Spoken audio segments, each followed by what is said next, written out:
Assalamualaikum warahmatullahi wabarakatuh. Perkenalkan, nama saya Febri Sinta Putri, NIM 18043091. Di sini saya akan menjelaskan tugas analisis profitabilitas dan ROI pada PT 3 Pilar Sejahtera Food, Tbk, dan entitas anak pada tahun 2017 sampai 2020.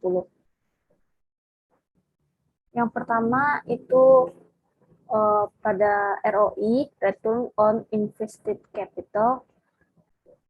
Ini ada tabel untuk nilai ROA atau Return on Asset, dan ini grafiknya. Terlihat pada grafik ROA pada PT TPS Food dari tahun 2017 sampai 2020 itu mengalami kenaikan dan penurunan. Hal tersebut dapat dilihat dari 2017 hal tersebut dapat dilihat pada tahun 2017 sebesar 18%, 2018 itu 110%, 2019 itu 7%, dan 2020 itu 8%. Dapat dilihat pada tahun 2018 itu senilai 110%, yang menunjukkan ROA yang baik yang membuat perusahaan lebih efektif dan efisien dalam mengelola asetnya dan menghasilkan laba yang besar. Tetapi pada tahun 2019 mengalami penurunan di bawah standar ROA dengan nilai 7%, yang menyebabkan kinerja perusahaan tidak baik atau tidak efisien dan efektif, dan perusahaan juga akan mengalami penurunan laba karena hal tersebut. Selanjutnya itu ROE, Return on Equity. Bisa dilihat ini tabel dan grafiknya. Diketahui setiap tahun dari tahun 2017 sampai 2020 itu ROE pada PT TPS Food itu mengalami kenaikan dan penurunan. Bisa dilihat pada tahun 2017 itu sebesar 24%, pada tahun 2018 itu 205%, dan pada tahun 2019 itu 14%, dan pada tahun 2020 itu 12%. Dapat disimpulkan bahwa kinerja perusahaan cukup tidak stabil. Hal tersebut dapat dilihat dari ROE pada tahun 2017 itu 24%, pada tahun 2018 205%, dan tahun 2019 mengalami penurunan itu sebesar 14%, dan pada tahun 2020 itu mengalami penurunan kembali sebesar 12%. Selanjutnya, analisis kinerja operasi atau operating performance. Ini tabel dari analisis kinerja operasi. Terlihat ada gross profit margin, ada COGS, ada operating profit margin, ada pre-tax profit margin, dan net profit margin. Dan ini grafik dari gross profit margin. Bisa dilihat pada gross profit margin, terlihat bahwa setiap tahunnya mengalami kenaikan dan penurunan.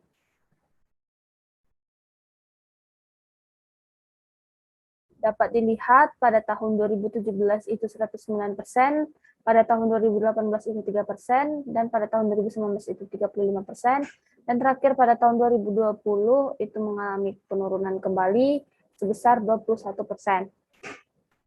Berdasarkan perhitungan,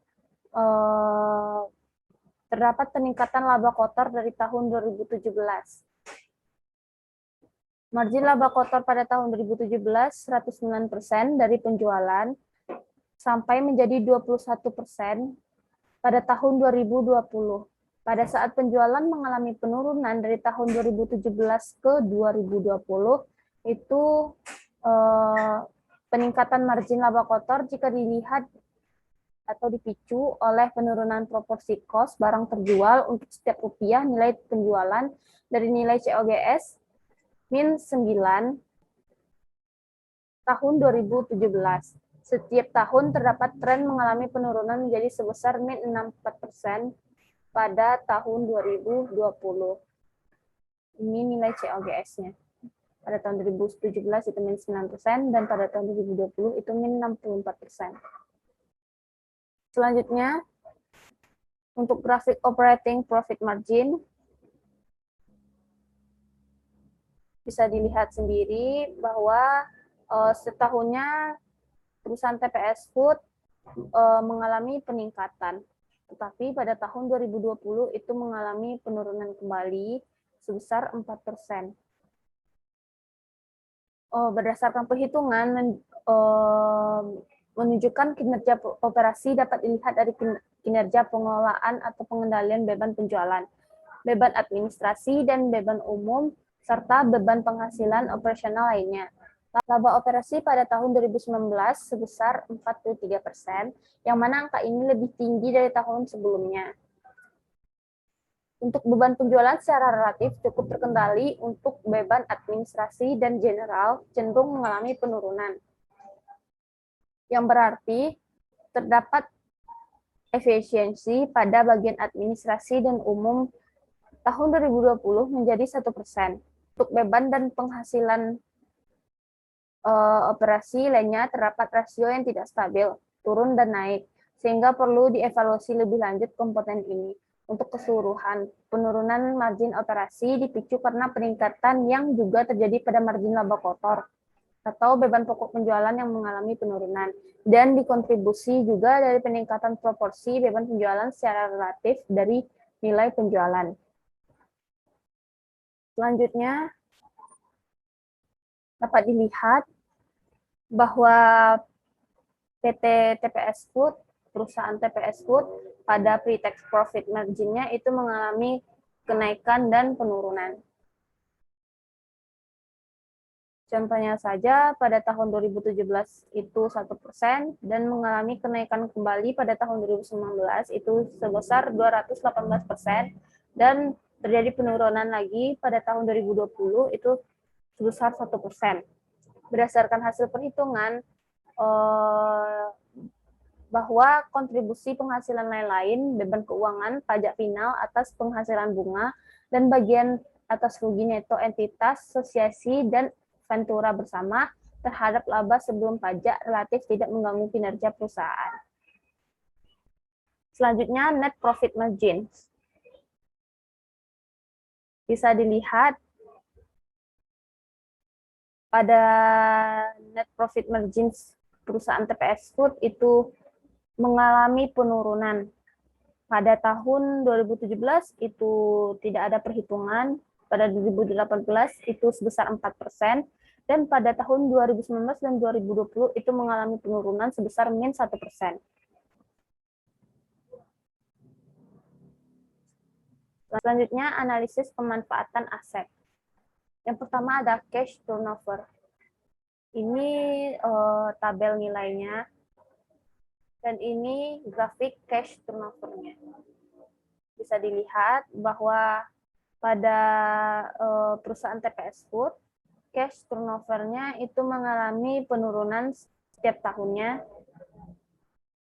Hal tersebut dapat dilihat pada tahun 2017 itu 27,1 kali, dan pada tahun 2018 itu 7,7 kali, 2019 itu 5,8 kali, dan pada tahun 2020 itu 6,2 kali. Dari data tersebut bisa diambil kesimpulan bahwa kas berputar dalam satu tahun 6,2, untuk tahun 2020 yang mana lebih cepat dari tahun sebelumnya, yaitu 5,8. Satu kali perputaran kas adalah mulai kas diterima sampai kas tersebut dibayarkan kembali secara umum. Secara umum, perputaran kas perusahaan tidak terlalu tinggi dan tidak terlalu rendah, masih relatif aman. Jika perputaran kas tinggi menunjukkan dalam keadaan kesulitan keuangan, sedangkan jika terlalu rendah menunjukkan kas tersimpan lama atau menganggur. Selanjutnya, untuk account receivable turnover. Dapat dilihat pada tabel dan grafiknya, setiap tahunnya mengalami kenaikan dan penurunan. Untuk Untuk tahun 2017 itu 0,6 kali, pada tahun 2018 itu 0,2 kali, pada tahun 2019 itu 0,2 kali, dan untuk tahun 2020 itu 0,3 kali. Semakin cepat piutang berputar, periode penagihannya semakin berkurang. Dapat kita simpulkan bahwa pengelolaan atau pengendalian piutang usaha semakin efektif. Selanjutnya untuk inventory turnover. Dapat dilihat pada tabel dan pada grafiknya, perusahaan TPS Food setiap tahunnya mengalami penurunan setiap tahunnya. Hal tersebut dapat dilihat pada tahun 2017 sampai 2020. Hanya tahun 2018 yang mengalami kenaikan yaitu 1,7 kali. Berdasarkan hasil perhitungan, bahwa perputaran persediaan perusahaan dalam pengelolaan persediaan mengalami penurunan yang ditunjukkan dengan semakin lambatnya barang terjual, sehingga akan menyebabkan barang rusak ataupun cacat. Hal itu tertentu sangat berdampak buruk pada perusahaan dan perusahaan bisa saja mengalami kerugian. Selanjutnya untuk long-term operation asset turnover. Bisa dilihat pada fixed asset turnover atau long-term operation asset turnover itu pada tahun 2017 sampai 2020 itu mengalami peningkatan. Karena pada 2017 itu 1,5 kali, pas di saat 2020 itu 13,2 kali. Lanjut, itu selanjutnya working capital turnover. Pada tabel dan grafik bisa dilihat working capital turnover itu mengalami penurunan setiap tahunnya. Contohnya saja pada tahun 2017 itu 7,8 kali, pada tahun 2018 itu 3,1, pada tahun 2019 itu 0,5 kali, dan pada 2020 itu 0,5 kali. Selanjutnya, receivable turnover.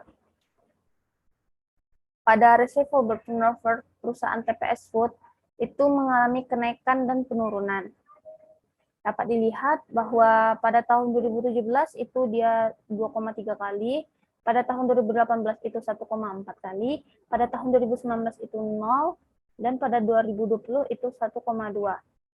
Kenapa pada tahun 2019 itu 0? Karena pada piutang usaha pada tahun 2019 itu tidak ada, jadi hasilnya 0. Selanjutnya, account payable turnover. Nah, di sini account payable turnover tidak ada perhitungan pada utang usaha, jadi account payable turnover-nya tidak ada. Terima kasih, mungkin hanya itu yang dapat saya sampaikan. Apabila ada kesalahan dan kekurangan, mohon dimaafkan. Assalamualaikum warahmatullahi wabarakatuh.